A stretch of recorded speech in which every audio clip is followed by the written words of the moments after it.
Fear has haunted humanity since the dawn of time. From ancient myths and folklore to the chilling horror stories we tell today, our nightmares are shaped by history itself. Welcome to Cabin of Horrors, where we uncover the dark origins of the world's most terrifying legends, creatures, and stories, and how they've shaped the horror genre that we know today. We're going to start off today's episode with the concept of hungry ghosts from East Asian folklore. It originates from Buddhist, Taoist, and Hindu traditions. These spirits are the restless souls of those who, due to greed, selfishness, or other evil deeds in life, find themselves cursed in the afterlife.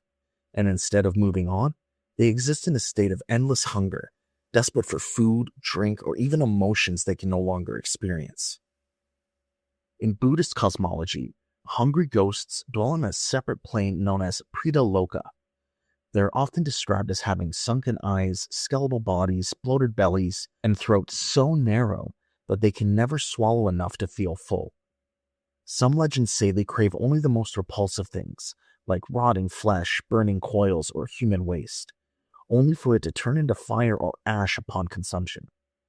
Others say they seek out the living, feeding not on food, but on their emotions. Jealousy, grief, fear, those kind of emotions.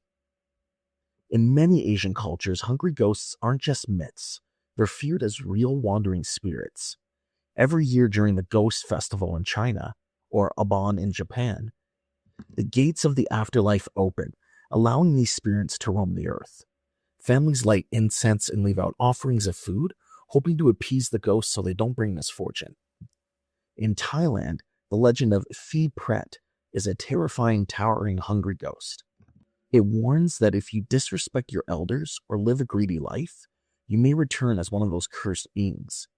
Some have even claimed to see them, shadowy, emaciated figures that are lurking in the night, watching and waiting to feed. And we've seen the hungry ghost myth make its way into horror films, literature, and video games.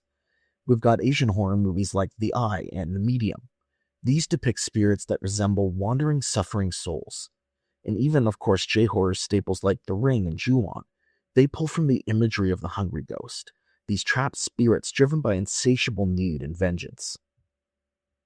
In Western horror, the idea of spirits cursed by their past desires has appeared in works like Hellraiser, where Cenobites are bound by endless suffering, much like the hungry ghosts of Buddhist hells. And we've even got video games like Fatal Frame and Silent Hill. They incorporate this idea of ghosts being unable to find peace and drawn by their own internal hunger. And so the hungry ghosts wander, desperate for offerings, forever bound by their unquenchable hunger. But what if the dead didn't just beg for sustenance? What if they hunted it, stalking the living and draining the very life force? Well, this is where we leave behind the restless spirits of the hungry ghost and step into the terrifying world of the Chinese hopping vampire. I know that sounds like a funny name, but unlike the ghosts that lurk unseen in the dark, these Chinese hopping vampires are a physical menace. They're stiff-limbed, relentless, move with an unnatural jerking hop, and hunt for the living. The legend of the Chinese hopping vampire is deeply rooted in Chinese folklore. It's a creature born from improper burials and spiritual disturbances, or of course, dark magic gone wrong. Imagine a corpse that's frozen in rigor mortis. Its skin is an unnatural shade of green, and it has long claw-like nails.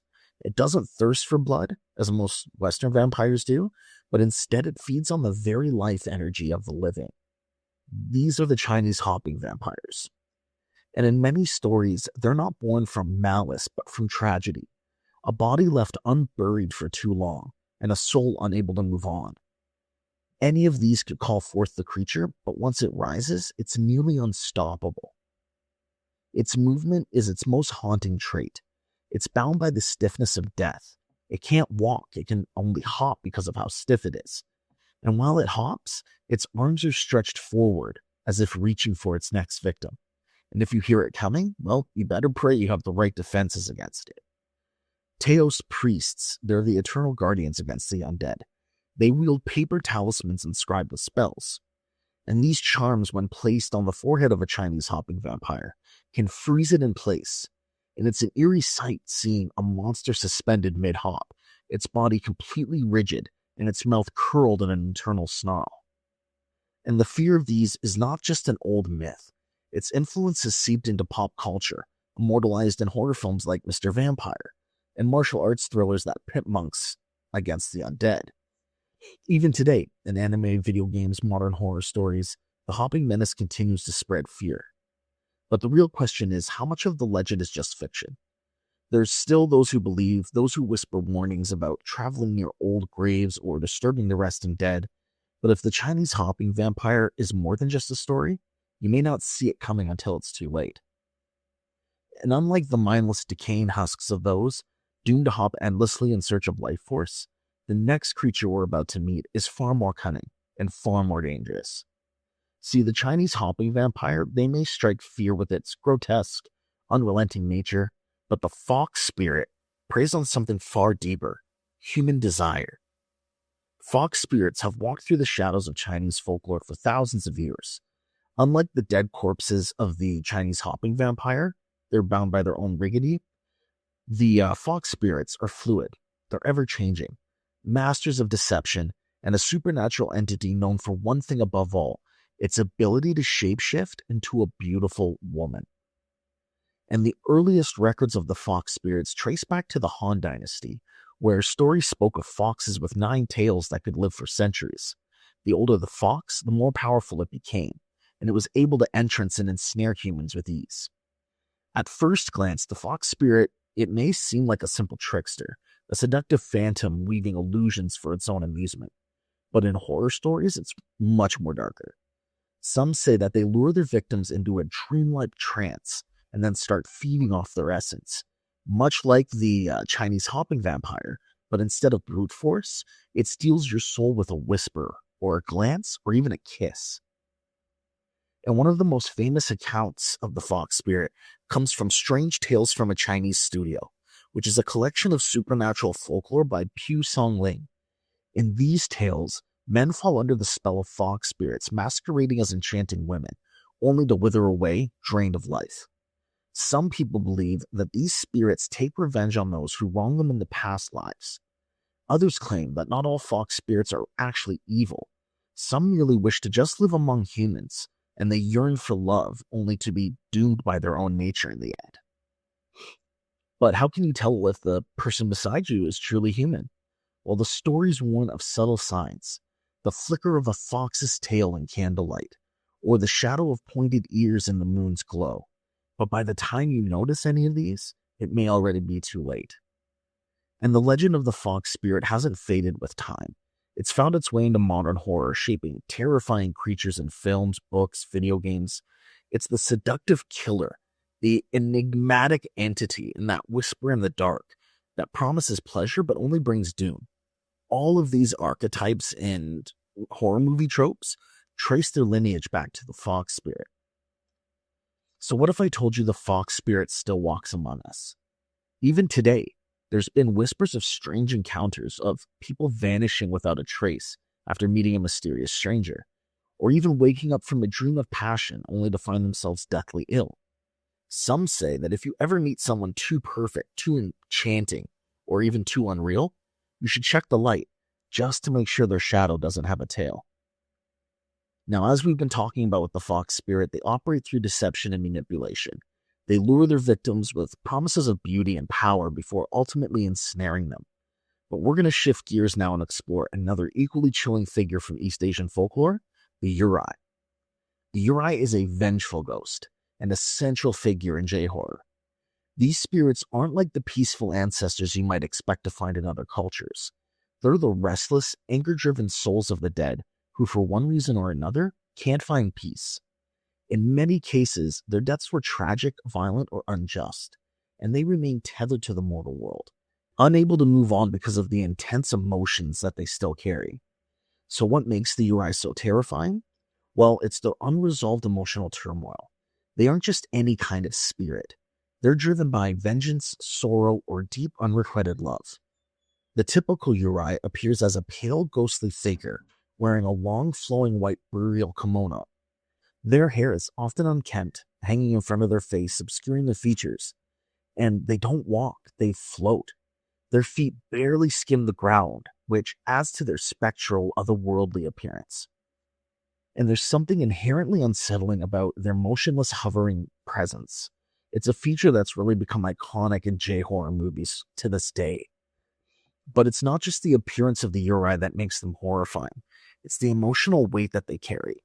Since they're vengeful spirits that seek revenge on the living, it's often because they feel they were wronged in life. Whether it was a murder, betrayal, or even an accident that caused their untimely death, they return fueled by anger. And they do this to right the wrongs that were never addressed in their real life. Sometimes they're driven by love, a love that was never returned or was tragically lost. And they want nothing more than to make those who wronged them feel the same pain they endured. It may sound familiar from movies like Ringu and Ju-on the Grudge. The figure of the vengeful spirit, often a woman in white, takes center stage. These films draw directly from the Yurei folklore, which have ghosts that rise from a place of deep sorrow, or anger or betrayal, spreading terror wherever they go. But what makes the Yurei so compelling?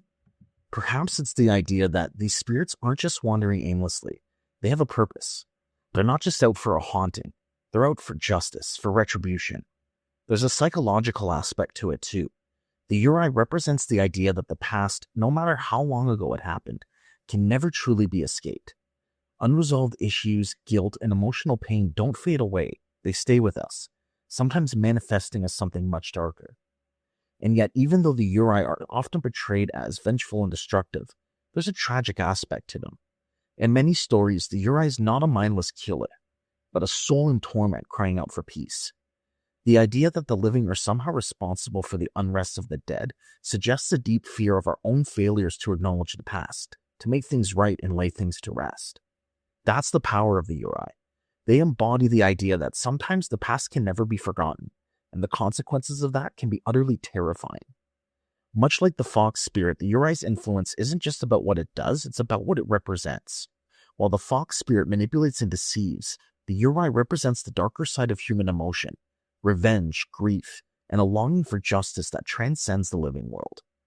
These spirits from different cultures serve as a reminder that the supernatural is often a reflection of the human condition. Whether it's the Yurei's vengeful return or the fox spirit's cunning deception, these figures tap into the very real fears we have of the consequences of our actions, things that we leave unresolved, and even the price we might pay if we don't confront them. Now, as we dive deeper into the haunting folklore of Japan, we've explored the vengeful spirits of the Yurei, ghosts filled with anger, regret, and the need for revenge, but there's another figure in the shadows, just as eerie, if not even more so, whose story is less about lingering spirits and more about the horrifying face of a woman whose beauty is now her curse. We're going to be talking about now the slit-mouthed woman. She's a figure that haunts the streets of Japan, a legend that emerged in the 1970s and has terrified generations ever since. Her story begins with a woman who was disfigured, her mouth sliced open from ear to ear, leaving her with a grotesque, unsettling smile. Some say she was mutilated by her husband. Others claim it was a punishment for her beauty. But one thing's clear, the slit-mouthed woman's disfigurement turned her into something far more monstrous than when she was living. It's said that at night she roams the streets, a haunting figure who approaches her victims, usually children, sometimes adults as well, but what's more terrifying about this is that she approaches children. She's wearing a mask or a veil to hide her disfigurement, and she asks the chilling question, "Am I beautiful?" The answer she's hoping for is yes, of course, but when the victim responds, she reveals her mouth, completely torn wide open, and then repeats the question. The real terror comes when the victim hesitates or answers no, because that's when she strikes. And that's not the end of it. If the victim dares to hesitate to answer her, if they're unsure or too frightened to respond, the slit-mouthed woman is said to give them a second chance to answer. The problem is, the wrong answer or any hesitation at all will seal their fate and often lead to a gruesome end. This urban legend plays on some of the deepest fears that we carry, our fear of our appearance, of vanity, and of what lies beneath the surface. The slit-mouthed woman's tale is a reflection of societal pressures around beauty, the monstrous nature of vanity, and the idea that beauty can be both a blessing and a curse. Of course, her influence in the world of horror is undeniable. She isn't just confined to whispers in dark corners of Japan. She's spread into films, TV shows, and manga. One of the most famous adaptations is the 1998 film Kuchisaki Onna, which took the legend and turned it into a terrifying cinematic experience. And what makes the slit-mouthed woman so terrifying is that her myth is so rooted in the supernatural. She isn't just a ghost like the Yurei we just discussed, but a living, breathing, vengeful figure.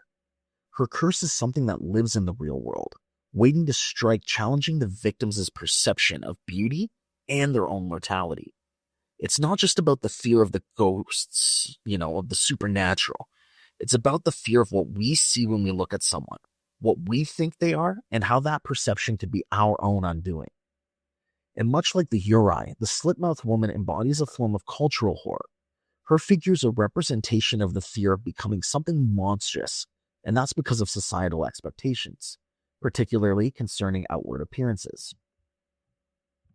Her transformation into a creature of terror is deeply symbolic, a reflection of how society can twist individuals, particularly women, into monstrous figures through objectification and violence. It's a psychological horror, not just because of the horrific image of a disfigured woman, but because of the emotional and social implications embedded in her story. The real terror comes from the idea that anyone, anywhere, could be faced with that same question of, am I beautiful? And in that moment, it's not the right answer that will save you. It's the choices you make under pressure that decide your fate. The slit-mouthed woman continues to haunt the dark corners of Japanese folklore. Her influence on the horror genre endures for decades. From her chilling role in urban legends to her appearances in film and media, she remains one of the most terrifying figures in modern horror, and her legacy is one of fear, beauty, and the monstrous consequences of vanity. And while we're on the topic of disfigured spirits, we can't leave out one of Japan's most chilling figures, Teki, the ghost with no lower body. Very similar to the slit-mouthed woman, Teki is a figure born from a horrific accident, and just like her counterpart, she's driven by an insatiable thirst for vengeance. The legend traces its roots to the 20th century. The story goes that a young woman was either struck by a train or fell in front of one, severing her body at the waist. This tragic, violent death wasn't enough to keep her at rest. Her spirit returned, angry and restless. Now Teki is said to crawl around the streets at night, dragging her dismembered torso behind her. How fucking terrifying is that? And her name comes from the eerie sound she makes as she drags her body, the repetitive teki noise that signifies her relentless crawl. It's a haunting sound, and it's enough to send anyone's spine into a frenzy if you hear it in the dead of night. But the real horror comes when she catches sight of her prey. She's rumored to be especially dangerous to those who stop to investigate or even those who simply hear her creeping. Teki has a very specific way of dealing with their victims. She attacks them with a sickle or some kind of sharp weapon. The legend is quite flexible, but often she's depicted as slicing open her victim, sometimes even tearing them apart in a manner that mirrors her own tragic end. And what's really chilling about Teki, besides the grotesque image of a torso-less woman dragging herself along, is her connection to the tragic and the vengeful. Just like the slit-mouthed woman, who is driven by anger over her perceived betrayal, Teki is another figure of death who comes back from the afterlife, and not with a plea for peace, but for revenge. This ghost has taken on a life of its own in Japanese pop culture. She's appeared in countless movies, TV shows, even manga. One of the most well-known adaptations is the 2009 film Teki and its sequel Teki 2, where her vengeful spirit is brought to life in a way that continues to torment viewers even after the credits roll. It's not just films as well where Teki leaves her mark. Her story and figure have become staples in J-horror, where figures of tragedy and supernatural vengeance are central to the film's plot. She fits perfectly into that niche, embodying that fear of the restless dead, of spirits who refuse to let go of the life they lost in such a violent, untimely way. While you may not see Teki popping up in Western horror as much, the image of the vengeful ghost with a dismembered body still resonates in horror circles worldwide. She represents that fear of something unexplainable, something that can't be reasoned with, and something that will keep coming for you no matter how fast you run. And this legend shares a lot with other traditional Onryo stories, like the Slit-Mouthed Woman. But what makes her particularly disturbing is the image of a ghost that can't stand upright, just drags itself relentlessly and pursues anyone unlucky enough to cross its path. She serves as a warning, a reminder of the horror that can linger long after death while being fueled by pain, anger, and a desire for revenge. Now let's shift gears and talk about another terrifying figure in the world of Asian horror, the Gwishin, the ghostly spirits of Korean folklore. And these aren't your typical spirits. They're often driven by deep emotions and a thirst for vengeance. The word Gwishin translates directly to ghost or spirit in Korean, but these aren't just any spirits. They're often ghosts that are stuck between worlds, unable to move on because of some unfinished business. It could be revenge, grief, anger, whatever it is, their emotional turmoil keeps them tethered to the physical world. And let's just say that unfinished business doesn't tend to end well for anyone who crosses their path. When we talk about their appearance, picture this: a pale, almost ghostly skin, long black hair covering their faces, and traditional Korean burial clothing, which is typically white, worn by those who passed away unexpectedly or violently. This look immediately evokes a sense of fear and sorrow. The presence is marked by an eerie stillness, and the longer they remain, the more dangerous they become. Gwishin are often vengeful spirits, seeking revenge for a tragic death or a life that was cut short. These spirits are more than just spooky figures. They're fueled by a deep need for justice, but not the kind of justice that brings peace. It's a twisted form of justice, where the innocent and the guilty alike might end up being cursed. And it's in this vengeful rage that they make their mark in horror stories. The idea of them haunting specific places where they suffered is a common theme. So imagine an abandoned house or even a quiet mountain road, places where a soul would meet their tragic end. This is where the Gwishin are said to roam, lingering in the places that hold the echoes of their pain. These locations by that point become cursed, their very essence distorted by the spirits that remain, which twist the atmosphere into something really unnerving, filled with the promise of danger. But it's not all about the terrifying visuals and ghostly appearances. The influence they've had in the horror genre goes beyond that. Korean cinema, especially, has embraced these figures, weaving them into some of the most chilling stories we know today. One of the standout films is The Wailing from 2016, which incorporates traditional Korean beliefs about spirits and the supernatural. In the film, there's a mysterious figure which is reminiscent of the Gwishin, and it brings chaos and fear to a rural village. The idea of a malevolent spirit lurking in the shadows and seeking retribution for an unspeakable act is a theme that closely mirrors this legend. And you might also recognize similarities in films like The Grudge. Although it is a Japanese film, not Korean, it still explores that same core concept of the curse of an angry spirit. The more you dig into it, the more you realize how widespread the influence of the Gwishin is across Asian horror altogether. The idea that spirits can linger, cursed by their unresolved deaths, is universal. In Shudder, of the film from 2004, a ghost lingers in the world of the living, leaving behind terrifying consequences, which is another example of how we've seen this legend come to life in film. Korean horror dramas also have picked up on the haunting allure of the Gwishin. Shows like The Ghost Detective or The Haunted focus on these spirits, blending modern-day investigative methods with ancient supernatural lore. And the spirits in these shows aren't just looking to scare. They're often a metaphor for unresolved trauma or societal injustice. And what makes the Gwishin so compelling is the emotional depth behind them. These aren't just mindless, malevolent forces. They represent deep sorrow, unhealed wounds, and injustices that haunt both the living and the dead. The idea that a spirit is cursed to haunt, seeking retribution for an unfinished life, taps into some of our deepest fears about death and the consequences of unresolved pain. Culturally, Gwishin also represent a reflection of Korean beliefs about the afterlife. In traditional Korean culture, ancestors are honored through rituals, and the dead are expected to be appeased. If a spirit isn't properly respected, or if it dies unjustly, the consequences can be devastating. That's where the Gwishin come in, manifesting as a sign that something has gone wrong in the spiritual world. Now, in today's world, the haunting figure of the Gwishin continues to echo in horror storytelling. Whether it be in films, dramas, or even video games, these spirits remain a powerful symbol of vengeance, grief, and the deep emotional scars that can linger long after death. And for us, the audience, they become a way to confront our own fears about the past and the consequences of not finding peace. Now that we've touched on the terrifying world of Gwishin, those restless spirits that haunt the living, we're going to shift gears again. Still into the realm of the supernatural, of course, but with something a little more shape-shifting. Now, you may have heard of this, the mysterious nine-tailed fox from Korean folklore. It's a creature that's just as fascinating as it is fearsome. Now, while the Gwishin are the spirits of the dead, the gumaho, the nine-tailed fox, is something much older, much more primal. It's a creature that's both beautiful and deadly, capable of turning from a majestic fox into a beguiling woman who will steal your heart, or more precisely, your liver. Now, the nine-tailed fox has been a part of Korean mythology for centuries.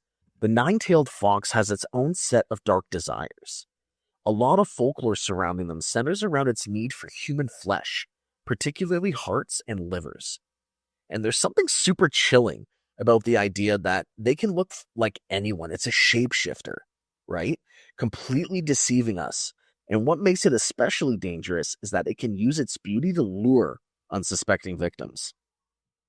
In some of the earliest stories of the nine-tailed fox, they were depicted as a terrifying, bloodthirsty creature. Picture this, a stunning woman who, once she gets close enough, reveals her true nature, a fox with multiple tails and a taste for human flesh. But here's where things get interesting. The nine-tailed fox in many of its older stories didn't just kill indiscriminately. It needed to eat hearts or livers to sustain itself, and sometimes it would seduce men, luring them into its grasp. But as time passed, the tales of the nine-tailed fox shifted. No longer just a terrifying monster in the woods, the creature started to evolve. In more modern depictions, especially in Korean dramas and films, we see them as a more tragic character. Rather than just a villain, they become a creature struggling with its dark side, often wishing to become human. There's a show called My Girlfriend is a Gumaho, which portrays the creature not as pure evil, but as something much more complex. Instead of a bloodthirsty monster, we get a glimpse of the nine-tailed fox vulnerability, its desire to shed its monstrous nature and embrace humanity. And in these stories, they don't just want to consume, it actually wants connection, love, and acceptance. It's in this tension between the nine-tailed fox's innate nature and its desire to be more human that we really find the horror behind it. The struggle isn't just about survival, it's actually about identity. Fear of being stuck in a monstrous form and never able to escape the darkness that lives inside you. This is really where the true horror strikes. The nine-tailed fox isn't just a monster that hides in the shadows. It's a reflection of our own fear, being consumed by something that we can't control. Whether it's a literal craving for human flesh or the metaphorical hunger for something more, something real, the nine-tailed fox taps into that deep primal fear of losing ourselves. And if you look closely, you can see their influence in modern horror even beyond Korea.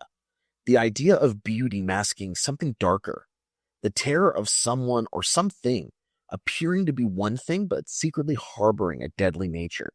It's a theme that's been explored in countless horror stories. The nine-tailed fox is really like a metaphor for deception, hidden dangers that lie beneath the surface. And in some ways, actually, when I think about it, the nine-tailed fox represents our fear of falling for something that looks perfect, only to find out it was a monster all along. Now we're going to switch gears into the eerie corners of Vietnamese folklore. There exists a chilling array of spirits and demons, beings whose wrath can twist the very fabric of reality. These supernatural entities, known collectively as ma quai, have been haunting the cultural imagination for centuries. They cast a dark shadow over the boundaries between life and death. At the heart of the ma quai lies a simple but terrifying truth. Some spirits never rest. These are the souls of the wronged, the vengeful, and the lost. Unlike peaceful ancestors who pass into the afterlife, these are restless dead spirits who died tragically or without proper rites. And in their torment, they return to seek vengeance or cause chaos in the world of the living. For example, the Bong Mai is a shadowy, ominous figure that haunts the night. These ghosts are typically seen as dark, shapeless forms that appear to those who wander alone or stray into forbidden places. Their presence is enough to chill the blood, as they often represent the unknown forces that can attack without warning. These shadows are more than just ghosts. They're the embodiment of fear itself, hiding just beyond sight, waiting for their victims to falter. Equally terrifying are the Kohun, the lost souls who wander the earth and unable to find peace. These spirits have died without proper funerary rites or due to untimely deaths. Without the rituals to guide them to the afterlife, they remain trapped, with their anger building as they seek justice or simply to torment the living. In Vietnamese folklore, the sight of these lost souls is a foreboding sign of misfortune, a reminder that the dead are never truly gone, especially when they've been neglected. Then there are the Chan, demons of power and destruction. Unlike the ghosts and lost souls, the Chan are active in their malice, wreaking havoc wherever they go. They're known for their shape-shifting abilities and can take on the guise of animals, humans, or even inanimate objects, which lures their prey into traps. They embody the fear of something unexplainable, a force that can break through reality and strike when least expected. This intense fear of the supernatural in Vietnamese culture is deeply tied to beliefs about life, death, and the afterlife. Ancestor worship plays a central role, as the living believe that their ancestors continue to influence the world of the living. Neglecting the proper rites or disrespecting the dead is said to anger these spirits, inviting the Ma Kwai to return in violent retribution. These beliefs set the stage for stories and rituals designed to appease the spirits, ensuring the dead rest peacefully and don't come back as vengeful forces. These traditions have had a long-lasting impact on Vietnamese horror films, where the fear of Ma Kwai remains central. Movies like The Queen of Black Magic and The Housemaid, they both draw from this rich folklore, bringing the terrifying presence of vengeful spirits into modern settings. In these films, they're not just figments of the imagination, they're real threats that terrorize the living. Often as a result of disrespect or broken traditions, this blending of ancient belief with contemporary horror has led to some truly chilling tales that continue to haunt audiences today. But it's not just in Vietnam where these themes have resonated. The influence of Ma Kwai stretches beyond national borders, seeping into global horror culture itself. The supernatural fear that fuels stories about vengeful spirits is of course a universal one, and as Vietnamese folklore becomes more widely known, elements of Ma Kwai can be seen creeping into international horror, both in literature and on screen. There's many of these themes associated with Ma Kwai that have echoed in other cultures' legends. For instance, the fear of vengeful spirits and shape-shifting demons isn't unique to Vietnam, right? We just talked about the nine-tailed fox. We've also talked about the slit-mouthed woman. So these restless souls of the Ma Kwai are very similar to other legends and folklore from other cultural representations. Now, if you're a fan of the video game Phasmophobia, we're going to explore another fascinating facet of Southeast Asian lore, the Hantu, which is also a ghost in the video game Phasmophobia. In Malay and Indonesian culture, the Hantu isn't just a spooky ghost story. It's a term that covers a wide spectrum of supernatural beings, ranging from benign ancestral spirits and nature guardians to malevolent demons. Consider the Pontianak. This vengeful female spirit, often depicted with long, flowing hair and a tragic connection to childbirth, serves as a potent reminder of how folklore addresses both beauty and tragedy. Then there's the Pocong, a ghost bound by its burial shroud, forever caught between life and death because its ties were never untied. And then we have the Penanggalan, a ghostly figure of a disembodied head trailing its entrails, which preys on the vulnerable and often targets pregnant women. Similar in some respects is the Lang Suer, a spirit transformed into a flying banshee with its own set of eerie characteristics. Now, these narratives were not simply meant to frighten people. They carried deep cultural significance. They taught lessons about respecting nature, maintaining proper burial rites, and observing social taboos. Over time, these traditional beliefs have seeped into modern horror films and other media, offering a very unique, culturally rich perspective on fear. There's films like Pontianak Haram Sundal Malam and Satan's Slaves. Both borrow heavily from these myths and create an atmosphere that's both terrifying and deeply rooted in Southeast Asian tradition. And what makes the Hantu so enduring in the horror genre is the way they merge visual dread with layers of cultural symbolism.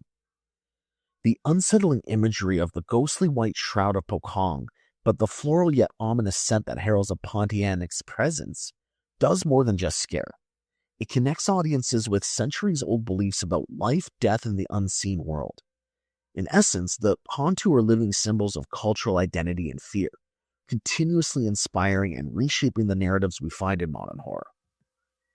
East Asian folklore has had a massive influence on the horror genre, shaping some of the creepiest and most memorable moments in cinema, television, and even urban legends.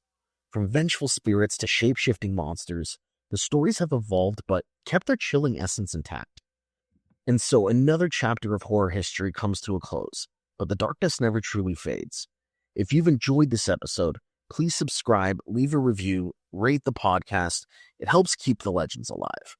Follow us on social media for more eerie insights. And if you have a tale or a legend that you'd like us to explore in more detail, send us a message on social media.